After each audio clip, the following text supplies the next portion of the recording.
Je vais maintenant vous présenter les premiers orateurs. Émile Kemogne, qui est professeur à l'université de Yaoundé et à l'université de Chang. J'espère que j'allais prononcer de la façon correcte. Il est membre du conseil d'amont de la Société des Amis de Bergson et ses travaux se sont portés sur l'étude de la philosophie de Bergson depuis la licence. Et sa recherche interroge les mysticisme bergsonien dans son double potentiel pour la connaissance et l'action. Cette orientation s'est révélée depuis sa thèse de doctorat sur la place du mysticisme dans la connaissance du réel chez Henri Bergson, 2005. Et en particulier, dans ses travaux, défend la possibilité d'une extension illimitée du pouvoir humain de connaître et d'agir sur les concepts d'une épistémologie nomade caméléon qui affranchit l'homme de toute culture de prix. Et sa vaste production sera bientôt marquée par la parution d'un maître ouvrage, en même temps bilan et programmatique, qui a pour titre Une théorie nouvelle de la connaissance et de l'action, Henri Bergson. Et le titre de sa relation d'aujourd'hui, c'est l'idée bergsonienne de la philosophie en collaboration comme ouverture au dialogue et exigence des réformes. Et je vais lui donner avec plaisir la parole et après, je vais présenter la deuxième oratrice. Pardon. Et merci. Bien, j'espère qu'on m'entend bien là. On vous entend très bien. Parfait. Merci à Madame la modératrice pour cette présentation. Je salue tout le monde et j'ai dit ma joie, n'est-ce pas, de pouvoir prendre la parole ici en adressant une salutation spéciale à Povilas qui a bien su reprendre le flambeau et le relais depuis la conférence de Yaoundé, dont nous avons déjà compté ici en Afrique beaucoup de fruits, notamment le don des ouvrages actualisés de Bergson aux universités qui avaient participé à cette conférence par notre société des amis de Bergson sous la houlette de Madame Catherine Zanfi. C'est une opération qui s'est très bien passée et nous sommes maintenant d'actualité en ce qui concerne la qualité des ouvrages que nous allons utiliser pour poursuivre les travaux sur Bergson dans plusieurs pays d'Afrique noire. Et ça, nous tenons à vous dire encore grand merci. Alors, comme l'a dit Madame la modératrice, je voudrais, à l'occasion de cette communication, me pencher sur un sujet qui me préoccupe dans l'ensemble des recherches que je continue de faire depuis ma thèse de doctorat il y a bientôt 20 ans déjà. Et je me penche particulièrement sur la relation entre l'esprit humain et le réel tel que Bergson l'a propulsé, tel que Bergson l'a développé dans ce qu'il appelle sa théorie de la connaissance. Et donc, j'ai intitulé mon exposé, ma présentation, l'idée bergsonienne de, entre guillemets, la philosophie en collaboration, fin de citation, comme ouverture au dialogue et exigence de réforme. Alors, comme introduction, j'aimerais dire que le bergsonisme couvre l'ensemble des productions depuis le moment et le travail du philosophe Henri Bergson jusqu'à nous, qui sommes des bergsoniens ou des bergsonisants, commentateurs de Bergson, critiques et prolongateurs de ce philosophe. C'est un immense champ de pensée dynamique qui révèle plusieurs formes ou modalités du bergsonisme en dialogue, qui est le thème donc de notre colloque. Alors, pour ma présentation, je voudrais indiquer 4 catégories de dialogue et m'appesantir sur la 4e seulement. Premièrement, il s'agit d'abord des dialogues de Bergson avec les auteurs, qu'il a lus et assimilés, avec les théories scientifiques qu'il a intégrées dans sa démarche et sa théorie, ou qu'il a discuté comme fond négatif de sa doctrine, progressivement structurée. Il s'agit ensuite de tous les innombrables travaux comparatifs entre les thèses de Bergson et celles d'autres penseurs ou pensées, de toutes les lectures comparées diverses et variées dont les titres foisonnent, de Bergson à nous encore, pour ne pas être énumérés ici. Vous n'avez qu'à regarder le programme de ce colloque qui contient au moins 70% de cette forme de dialogue par comparaison de Bergson à d'autres auteurs.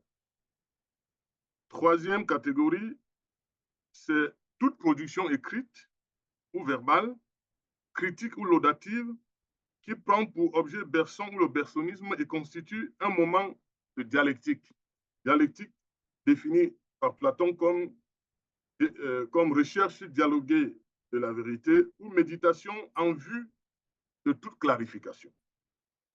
Mon propos tient compte de ces trois formes de dialogue bien connues, mais il veut mettre l'accent sur une autre forme prônée par Bergson dans ce qu'il recommande aux philosophes de notre temps, comme pouvant se manifester par une philosophie en collaboration, par une recherche collective faite ensemble, comme en science, au sein d'une humanité, je cite, l'évolution créatrice, humanité comme une immense armée capable de cultiver toutes les résistances et de franchir bien des obstacles, même peut-être la mort. Fin de citation. Bergson écrit donc la citation que j'ai mise en résumé. Je le cite. La philosophie ne sera plus alors une construction, œuvre systématique d'un penseur unique. Elle comportera, elle appellera sans cesse des additions, des corrections, des retouches. Elle progressera comme la science positive. Elle se fera, elle aussi, en collaboration. Fin de citation. C'est un passage important dans un texte phare produit par un philosophe déjà assez mûr, mais encore saisi d'optimisme, quand il s'achemine vers les deux sources de la morale de la religion, qui est son œuvre sommet, mais aussi l'œuvre de la méthode d'un auteur marqué par la conviction d'avoir réussi la réforme de la métaphysique dans son corpus personnel. Cette idée bergsonienne d'une philosophie collective se faisant ensemble est en elle-même paradoxale, quand on sait que la philosophie classique, tant pratique que théorique, est avant tout une entreprise ou une aventure individuelle et personnelle. Vérité certes, mais qui constitue pour certains philosophes modernes un problème auquel les multiples tentatives de la réforme de la philosophie ont voulu apporter une solution, chaque philosophe le faisant à sa manière. En ce qui concerne Bergson, inviter les philosophes divers à contribuer à élucider le même problème ou à résoudre la même difficulté théorique, en apportant chacun un éclairage selon la ligne de fait qu'il maîtrise, afin de progresser en métaphysique comme en science, est non seulement une ouverture résolue du dialogue structurant pour la philosophie, mais aussi et surtout, dans le bergsonisme, une exigence de réforme de la philosophie. La question que je me pose est donc de savoir si on peut dire aujourd'hui que l'idée de philosopher en collaboration a marqué quelques esprits et a parcouru un chemin depuis la recommandation d'Henri Bergson. Et la réponse à cette question va s'appuyer sur quelques certitudes que je vais tout de suite indiquer. Première chose, je voudrais indiquer que l'ouverture et le progrès comme est une finalité du dialogue en philosophie. Donc, l'ouverture et le progrès sont l'une des finalités du dialogue en philosophie. Deuxième certitude, la forme bergsonienne du dialogue structurant en philosophie est la collaboration intense et méthodique sur le même sujet par les philosophes. Et troisième certitude, l'exigence de la réforme de la philosophie et de son langage, très important, la notion de langage en philosophie chez Bergson. Donc, réforme de la philosophie et de son langage par la méthode des lignes de fait ouvre à la catégorie de la métaphysique positive. Et quatrième certitude qu'il faut établir, c'est que l'état des lieux et la dynamique actuelle de la philosophie en collaboration peut être indiquée. Voilà donc, vraiment, s'il fallait s'arrêter, j'aurais déjà dit l'essentiel. Maintenant, je vais essayer de prendre quelques certitudes que je vais établir. Nous savons tous que l'histoire de la philosophie est marquée par des moments d'appel des philosophes à la nécessité d'un travail, collectif, susceptible de progrès, comme en science. Dans les travaux de Kant sur les antinomies de la raison, il y a une comparaison de la métaphysique à la science, et Kant montre avec succès que la raison humaine, dans son aventure dialectique, est continuellement dans l'embarras. À cet égard, la métaphysique se présente à son très profond regret comme, je le cite, et c'est une citation bien connue, une arène tout particulièrement destinée à exercer les forces des lutteurs, en des combats de parade où jamais un champion n'a pu se rendre maître de la plus petite parcelle. De la plus petite place est fondée sur sa victoire, une possession durable. On ne peut pas hésiter à dire que sa méthode, la méthode de la métaphysique, n'est été jusqu'ici qu'un simple tâtonnement et qu'il y a ce qu'il y a de plus fâcheux, un tâtonnement dans de simples concepts. C'est Kant qui parle. Fin de citation. Alors, connaissant la rigueur démonstrative, la réussite et le progrès rectiligne des sciences telles que la mathématique, la physique, Kant s'en inspire pour tenter la première réforme de la philosophie afin que celle-ci jouisse du même succès que la science. Aussi expose-t-il en 1783 les prolégomènes à toute métaphysique future qui pourra se présenter comme une science. On peut retrouver le même souci pour une philosophie comme science chez Descartes. On ne s'arrête pas là-dessus, j'ai les notes de bas de page qui paraîtront dans le texte final. Chez Hegel, chez Marx, chez Husserl. Car c'est un trait très dominant de la philosophie moderne qui ne peut pas ne pas tenir compte du fait qu'elle a en face d'elle la science. Donc, pour Bergson, la métaphysique qui offrira les caractères d'une science incontestée commencera par se mouler sur le contour des faits précis. Elle sera susceptible d'un progrès rectiligne et indéfini. Telle est sa conviction, celle qu'il habite le 2 mai 1901, quand il présente à la Société française de philosophie ses réflexions sur le parallélisme psychophysique et la métaphysique positive. Plus tard, dans une lettre du 15 février 1905 à William James, Bergson souhaite que les convergences relevées entre ses propres vues et celles de son correspondant aboutissent, je le cite, à la constitution d'une métaphysique positive, c'est-à-dire susceptible de progrès indéfini, au lieu d'être tout entière à prendre ou à laisser comme les anciens systèmes. Fin de citation. L'idée de progrès indéfini fait partie de celle qui caractérise et structure l'organisation collective d'une philosophie ouverte qui prendra le nom de métaphysique positive.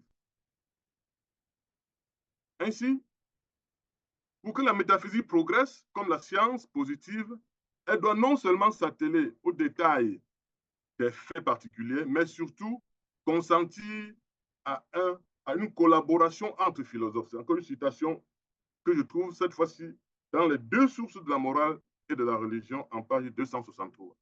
Collaboration entre philosophes. Afin de ne pas se réifier en un système dogmatique complet à prendre ou à laisser, toujours à contester et toujours à recommencer. En conséquence, une théorie philosophique n'aura plus rien de purement théorique, imprégnée d'expériences d'origines diverses. La philosophie ne sera plus l'œuvre d'un seul homme. Voilà ce que Bergson essaie d'établir. Et il y a beaucoup de citations pour montrer, n'est-ce pas, la pertinence et l'intertextualité de ces idées dans l'œuvre de Bergson. J'en prends une pour sortir de ce point. Nul, je le cite, philosophe n'est maintenant obligé de construire toute la philosophie. Voilà le langage que nous tenons aux philosophes. Telle est la méthode que nous lui proposons. Elle exige, dit-il, poursuit-il, qu'il soit toujours prêt, quel que soit son âge, à se refaire étudiant. Fin de citation. C'est une citation de la pensée et le mouvement. Alors, depuis sa découverte en 1911, personne ne manquera plus une seule occasion d'insister sur cette recommandation de la réforme du travail philosophique. La philosophie ainsi conçue est susceptible de la même précision et du même progrès que la science positive. Elle progressera sans cesse comme la science en ajoutant les uns aux autres les résultats une fois acquis. Ce nouvel esprit philosophique repose sur une pratique que Bergson nomme empirisme digne de ce nom. C'est un mot de la pensée le mouvant encore, qui enjoint le philosophe, devant chaque nouvel objet, de produire un effort absolument nouveau pour tailler un concept sur mesure convenant à cet objet unique. Ce qui ne va pas sans difficulté, car il faut, je le cite, procéder pour cela à un renversement du travail habituel de l'intelligence. Penser, poursuit-il, consiste ordinairement à aller des concepts aux choses, non pas des choses aux concepts. Fin de citation de la pensée, le mouvant toujours. Mais si la métaphysique positive exige que le philosophe aille des choses au concept, c'est dans l'exacte mesure où Bergson estime que cette voie seulement, par cette voie seulement, la philosophie échappera à la multiplicité des systèmes qui s'opposent entre eux, armés de concepts vides et tous spéculatifs.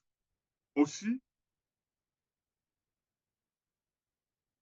aux multiples systèmes antagonistes succéderait donc l'unité d'une doctrine capable de réconcilier tous les penseurs dans une même perception, perception qui irait d'ailleurs s'élargissant grâce à l'effort combiné des philosophes dans une direction commune. Il s'agit donc, semble-t-il, pour la métaphysique positive, de procéder à une dissolution des philosophies dans une seule philosophie, de façon à nous acheminer vers une unité de la philosophie. Bon, cela pourra être discuté. Hein. Je mène beaucoup de réflexions avec des thèses fortes comme celle-ci sur lesquelles nous pourrons nous arrêter tout à l'heure. L'idée d'une unité de la philosophie. Bergson lui-même va dire plus tard qu'il ne peut pas y avoir une philosophie comme il y a une science. Il y aura toujours, au contraire, autant de philosophes, de philosophies différentes qu'on rencontrera de penseurs originaux, n'est-ce pas, il le dit, en note 21, il se trouve dans la pensée le mouvant, n'est-ce pas, en page 147.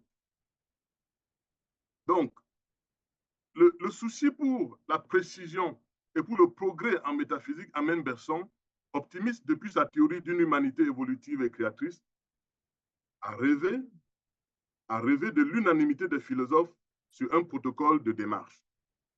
Mais selon une évaluation faite avant moi par Jean-Louis Véa-Baron, Jean-Louis Véa-Baron que je cite, dit ceci: l'idée que la philosophie pourrait être progressive, chacun apportant sa pierre, a été totalement démentie par les faits.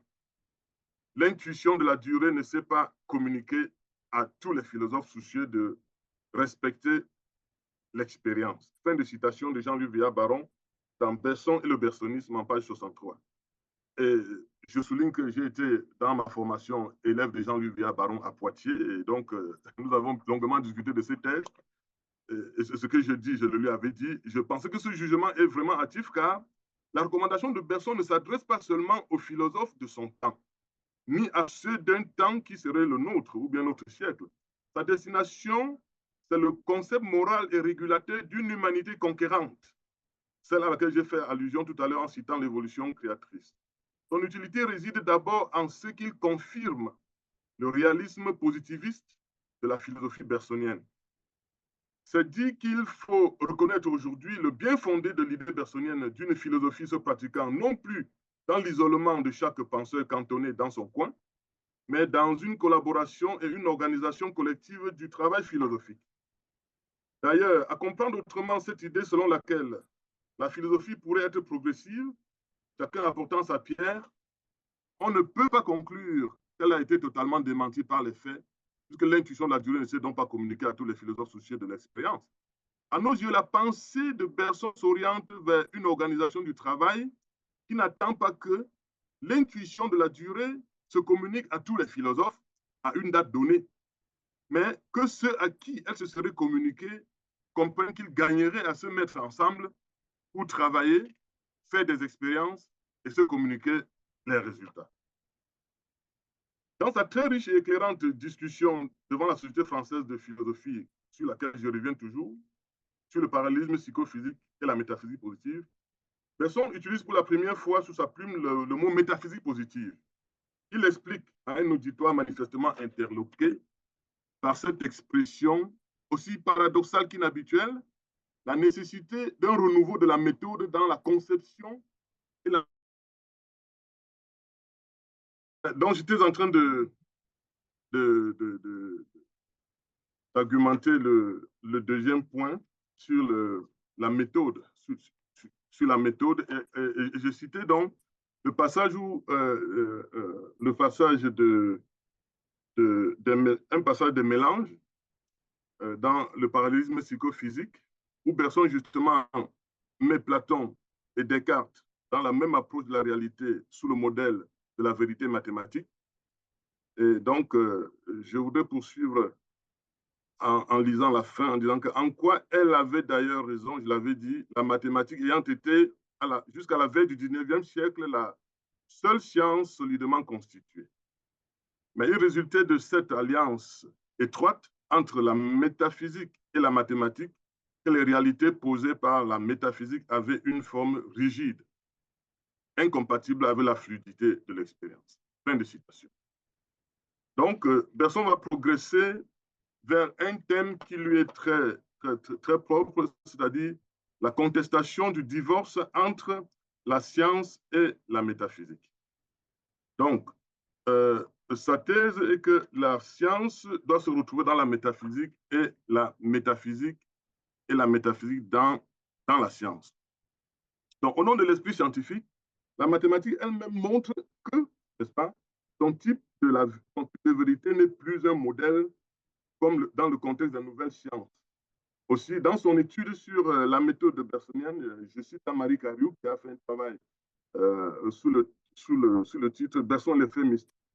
Elle essaie de montrer que ces nouvelles sciences sur lesquelles Bergson s'appuie pour réformer, n'est-ce pas, la méthode philosophique, c'est la biologie, c'est la sociologie, parce qu'elle dit que la biologie, non seulement une science à peine naissante, mais elle est aujourd'hui, et peut-être encore si balbutiante, mais elle est une science centrale, parce que science charnière, n'est-ce pas, c'est une formule de Madame Marie Cariou.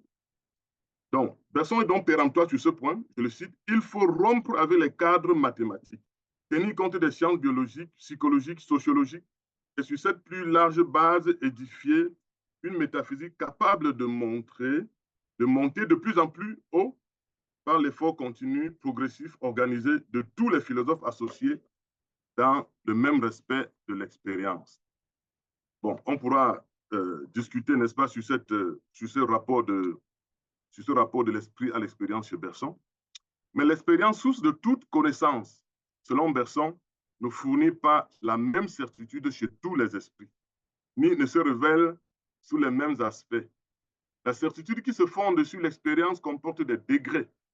Beaucoup d'expériences constituent, en conclusion, conduisent à des conclusions non certaines, mais présentant de fortes charges de probabilité, c'est-à-dire à un certain degré de certitude et non à la vérité souhaitée et recherchée. Chacune de ces expériences constitue une piste de recherche qui réduit la distance entre le chercheur et la vérité cherchée. Bergson appelle donc cette approche une méthode de ligne de fait ou de direction et montre qu'on en trouve dans tous les secteurs de l'activité spirituelle et dans la conscience et la vie, qui est le premier texte, n'est-ce pas, de l'énergie spirituelle.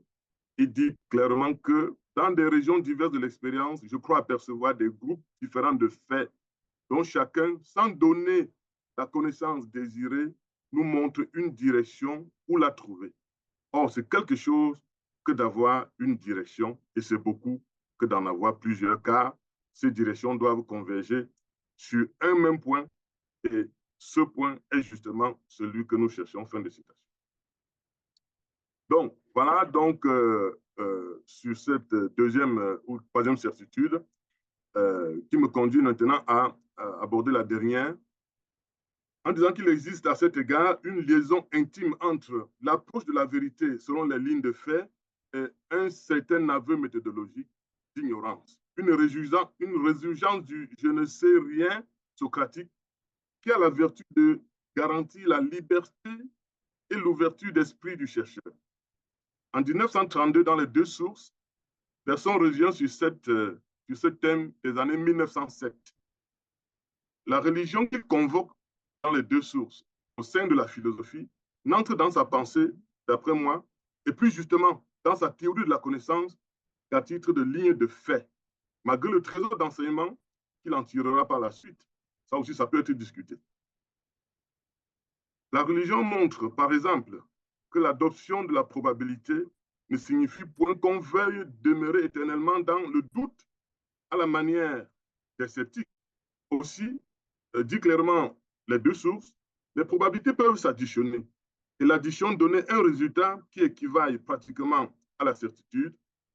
Nous parlions jadis des lignes de fait dont chacune ne fournit que la direction de la vérité parce qu'elle ne va pas assez loin. En prolongeant deux d'entre elles jusqu'au point où elles se recoupent, on arrivera pourtant à la vérité même. Donc, il prend même l'image de l'arpenteur qui, pour viser un point, peut se mettre sur deux autres et atteindre le point visé. Donc, c'est cette méthode de recoupement, cette méthode de ligne de fait, cette méthode de direction que Bergson pense préconiser, n'est-ce pas, pour la réforme de la métaphysique. Procédons tout de suite à une mise au point. Peut-on dire qu'il ne soit pas encore historiquement établi une collaboration entre philosophes dans la métaphysique intuitive après Bergson? Quelle que soit la réponse, elle ne frappe pas de nullité la démarche suivant les lignes de fait, de recoupement, d'intercession et de prolongement hypothétique de celle-ci, que Bergson préconise pour la métaphysique positive et qui s'est avérée si féconde dans son corpus.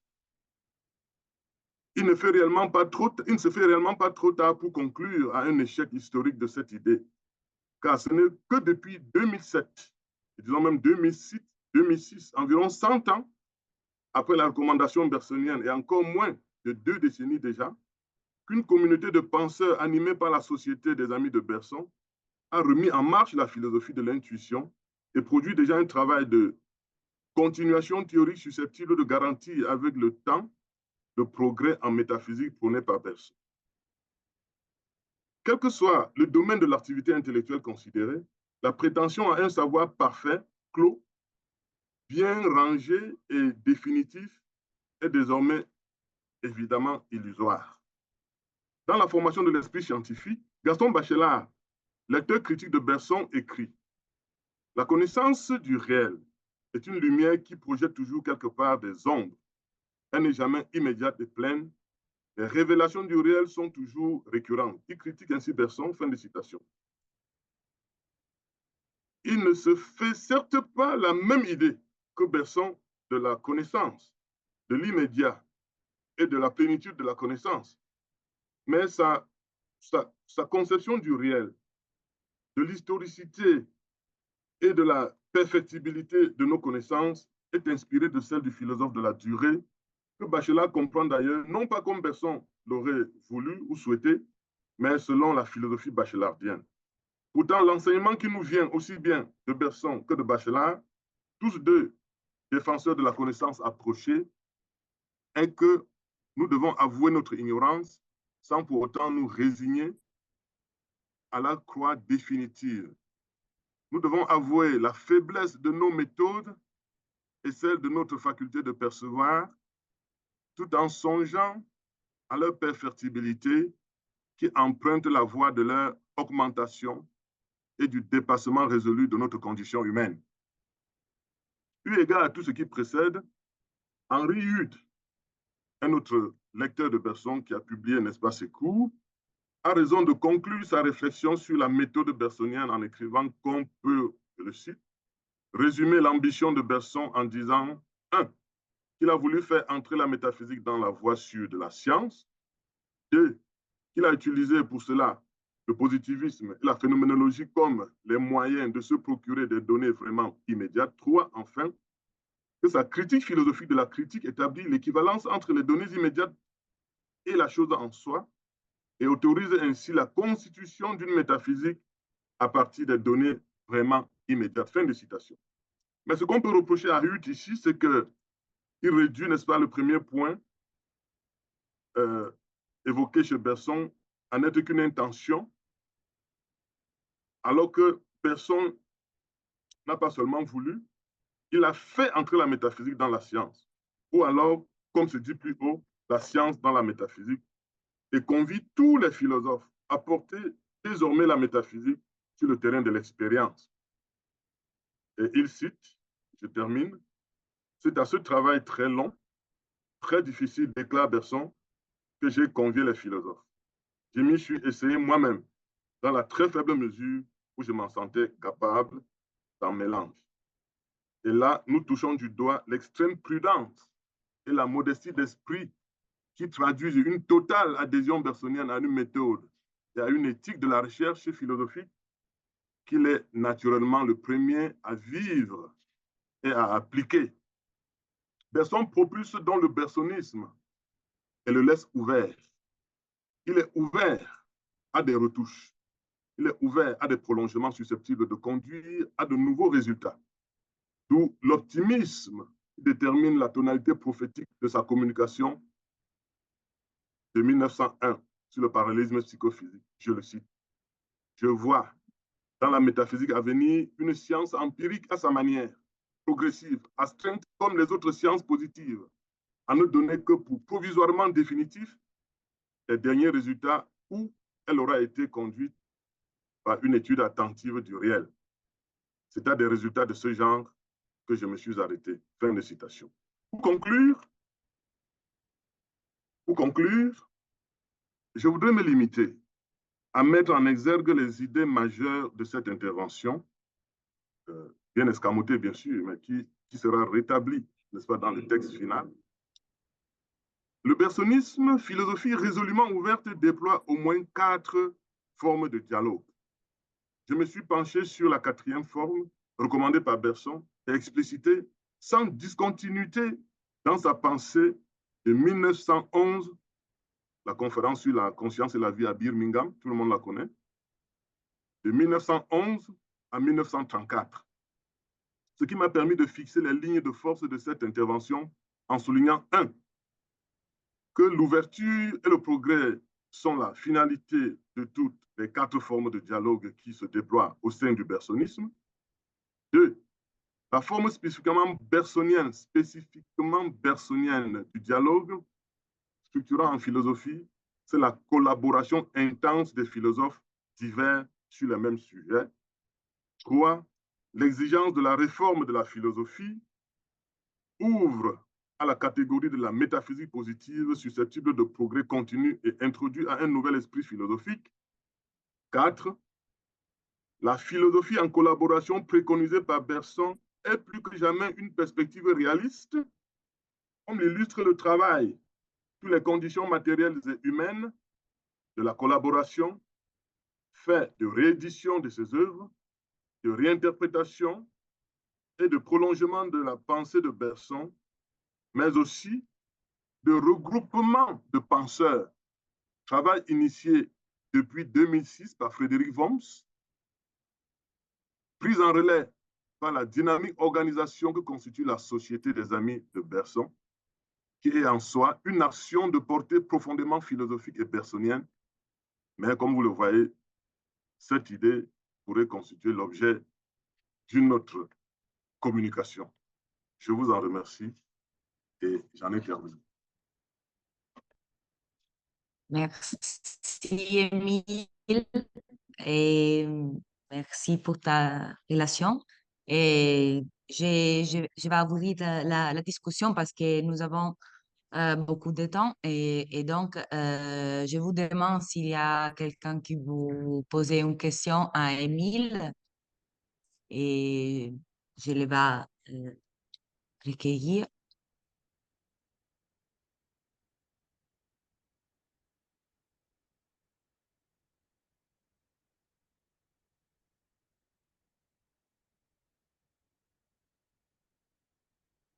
Alessandra, tu peux? Oui, Parce que j'avais levé la main. ça ne mais Euh, avec les... Ok, je ne t'ai pas... Ok, ok. encore avec le... Mais oui, Ah, ok, mais je le entends. Merci, voilà. Catherine. Merci Alessandre et merci beaucoup Émile Quémonier pour cette communication très intéressante qui tisse vraiment un fil pour montrer un autre Bergson. C'est très différent du Bergson spiritualiste qu'on a contrebandé trop souvent et qui est un peu de l'autre côté de l'extrémité. Tu as parlé d'un réalisme positiviste de Bergson, ce qui a été quand même assez audacieuse comme position. Mais tu l'as montré en référence à des textes bien précis, ce qui a été vraiment très stimulant dans cet exposé. J'ai toujours cru qu'on a trop négligé l'héritage positiviste de Bergson, qu'à mon avis, on peut vraiment reconnaître aussi dans sa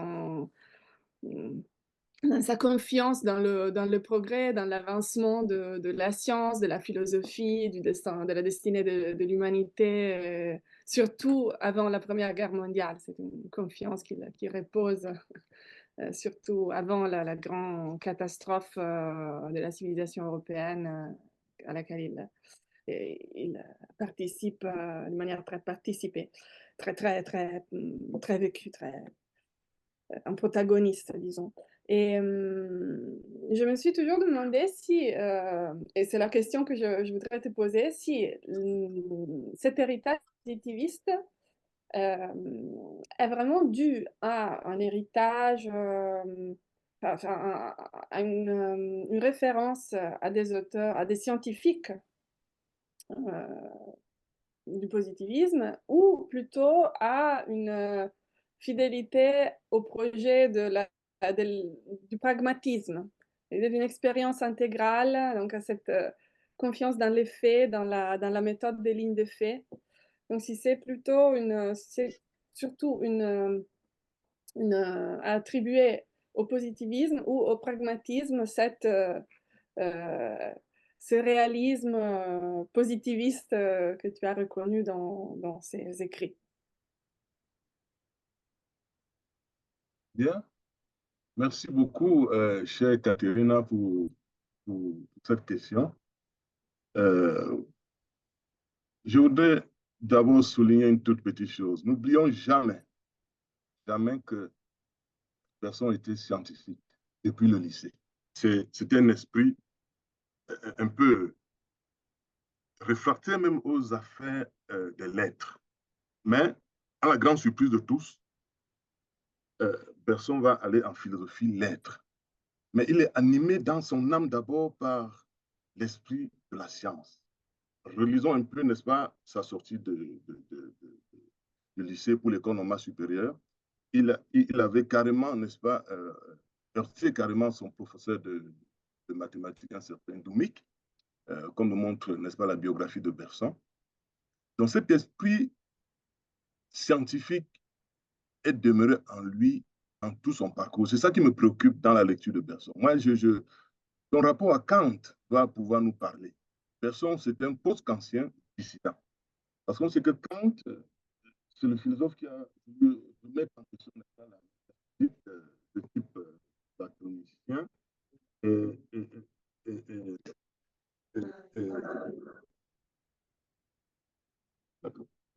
Donc, c'est celui qui a voulu remettre en cause, n'est-ce pas, la métaphysique qui se passait, n'est-ce pas, de l'expérience. Et quand on dit que toute notre connaissance commence par l'expérience, et personne n'est tout à fait d'accord là-dessus avec nous. Et personne qui est donc un kantien dissident va s'opposer à Kant et le lâcher là où il pense qu'il y a un domaine de l'expérience qui ne s'ouvre pas à l'esprit humain. Et donc, personnellement, j'utilise ce Bergson-là pour, dans des domaines, n'est-ce pas, purement locaux, où nous avons des constatations, dont la rationalité ne peut pas se limiter à l'esprit positif de type kantien. Il faut donc dépasser la notion kantienne de l'expérience pour ouvrir, n'est-ce pas, la notion d'ouverture chez Bergson doit être aussi épistémologique, c'est-à-dire dans le domaine de la théorie de la connaissance. Donc, ouvrir le champ de l'expérience à ce qui ne tombe pas sous les phénomènes, c'est-à-dire dans l'espace et le temps. Voilà un berceau qu'on ignore, mais il faudrait, pour le comprendre, aller au-delà des œuvres qu'il avait lui-même estimé qu'elles devaient suffire pour dire son œuvre, sa pensée. Il faut lire ses conférences, ses travaux en Angleterre. Il a été président de la Société anglaise londonienne des recherches psychiques.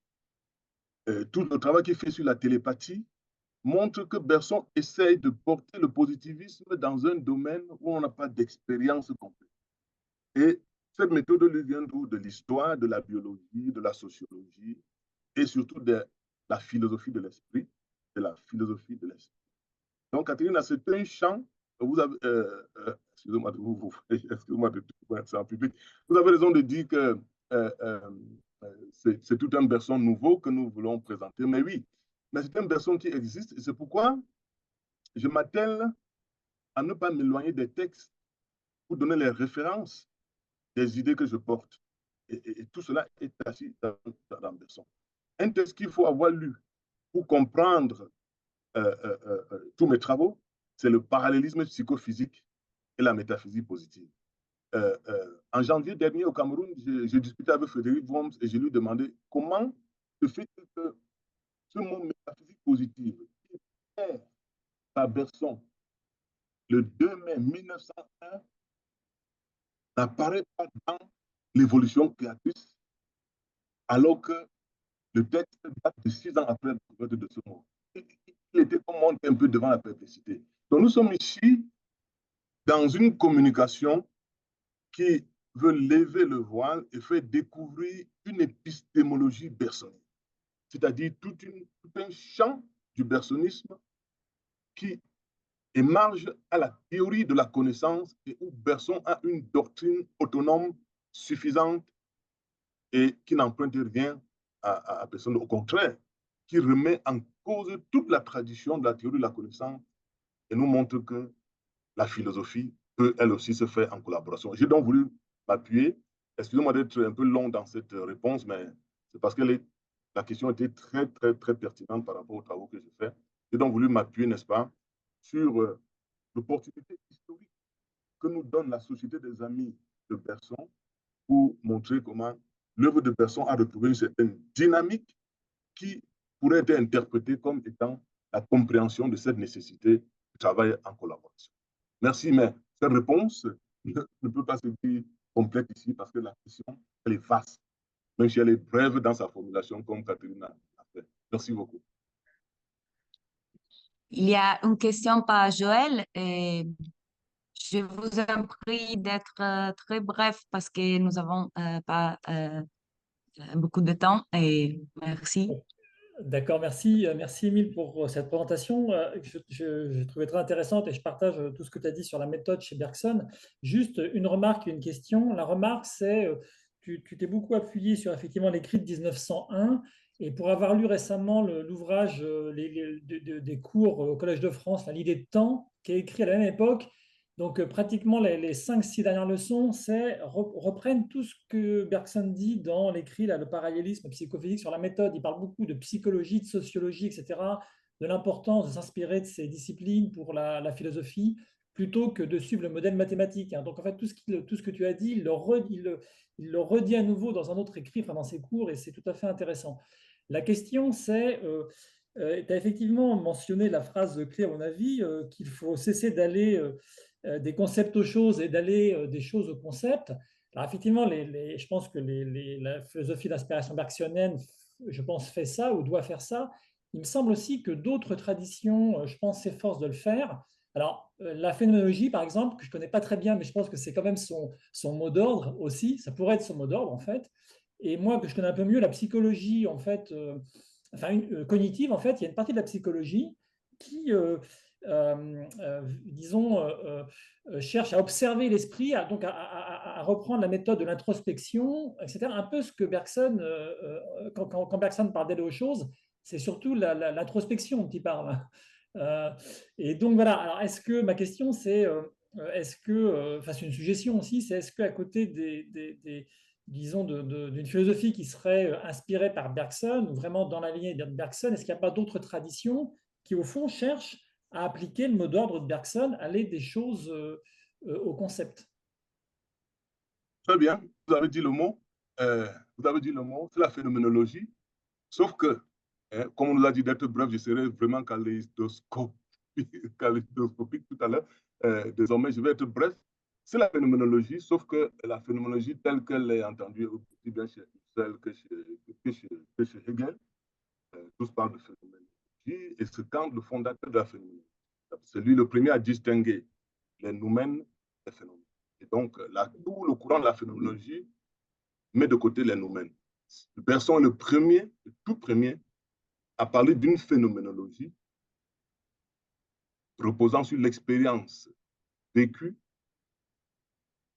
sur un réel qui ne se limite pas dans les cadres spatio-temporels de la phénoménologie kantienne. Je ne sais pas si je me fais comprendre. Oui, si. Bergson est le tout premier à penser qu'on peut dire phénoménologie et être positif en abattant le mur que Kant a dressé entre les phénomènes et les noumènes. Et c'est ça, à la page 200 de l'évolution créative, Bergson dit que nous pouvons connaître l'absolu. Kant ne avouerait jamais cela. Et les phénoménologues qui ont suivi Kant déplacent l'absolu hors du champ de l'expérience. Merci. Et merci. Je dois terminer la discussion, mais je voudrais aussi remarquer une petite chose à ce propos, parce que j'ai travaillé beaucoup sur la querelle Einstein-Bergson et donc sur les célèbres et fatals colloques, mais aussi sur la liaison sur la façon avec laquelle Bergson regarde la nouvelle façon de penser, c'est-à-dire les calculs infinitésimaux. Et dans les deux contextes, je le vais souligner brièvement, Bergson va tracer une sorte de lieu pour la philosophie qui est avant la science. C'est ce qu'il dit à Einstein, mais ce qu'il dit aussi bien commentant la nouvelle façon de penser, les calculs infinitésimaux, parce que il y a les passages très célèbres dans l'introduction à la métaphysique, quand Bergson dit oui, nous devons aller des choses au concept et vice-versa, mais la métaphysique doit intervenir à l'élaboration des concepts qui sont fluides, c'est-à-dire mobiles.